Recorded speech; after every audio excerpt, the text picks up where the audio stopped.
ഈ പ്രസ്ഥാനത്തിന്റെ അച്ചടക്കമുള്ള വിദ്യാർത്ഥി പടയണിയാണ് SKSSF എന്ന് പറയുന്ന പ്രസ്ഥാനം. ഇന്ത്യ മഹാരാജ്യം റിപ്പബ്ലിക്കായ ഒരു ദിവസമാണ് ജനുവരി 26.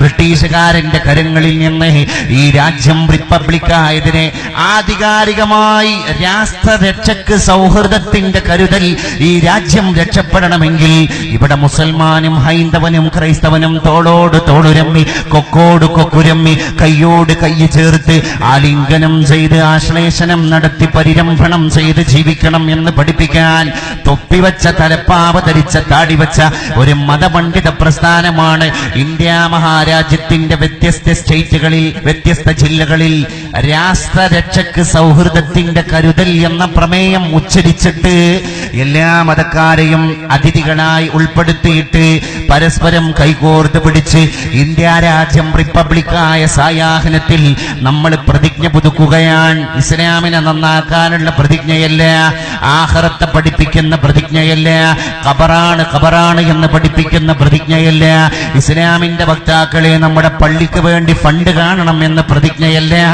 രാഷ്ട്രം രക്ഷപ്പെടണമെങ്കിൽ ഇവിടെ സൗഹൃദത്തിന്റെ കരുതൽ അനിവാര്യമാണ്.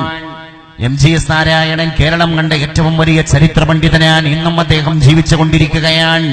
ആ MGS നാരായണൻ എറണാകുളത്ത് പത്രസമ്മേളനം നടത്തി ലോകത്തെ ഇന്ത്യ രാജ്യത്തിലെ കേരളത്തിലെ തലയെടുപ്പുള്ള പത്രപ്രവർത്തകരോട് മാധ്യമ പ്രവർത്തകരോട് വിളിച്ചു പറഞ്ഞു പോയി, രാഷ്ട്രരക്ഷയ്ക്ക് സൗഹൃദത്തിന്റെ കരുതൽ എന്ന് ആണത്തത്തോടുകൂടെ വിളിച്ചു പറയാൻ ഇവിടെ സാംസ്കാരിക സംഘടനകൾക്ക് സാധ്യമായില്ല.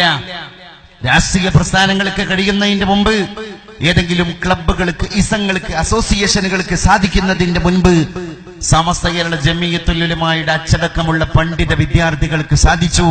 ഞാൻ അവരെ അപ്രീഷിയേറ്റ് ചെയ്യുകയാണ്. കാരണം അവർ ഉയർത്തിപ്പിടിക്കുന്നത് അവരൊരു മതവിദ്യാർത്ഥി പ്രസ്ഥാനമാണ്. They are representing a religious theory. പക്ഷെ ഇതിന്റെയൊക്കെ അപ്പുറത്ത് അവരൊരു മതത്തെ പ്രതിനിധീകരിക്കുന്നു എന്നതിന്റെ അപ്പുറത്ത് അവർ വിളിച്ചു പറയുന്ന സ്ലോഗം, അവർ അനൗൺസ് ചെയ്തുകൊണ്ടിരിക്കുന്ന, ഡിക്ലെയർ ചെയ്തുകൊണ്ടിരിക്കുന്ന ഡയലോഗ്, സ്റ്റേറ്റ്മെന്റ്, രാജ്യം രക്ഷപ്പെടണമെങ്കിൽ എല്ലാ മതക്കാരും സൗഹൃദത്തിലേക്ക് കടന്നു പോകണം.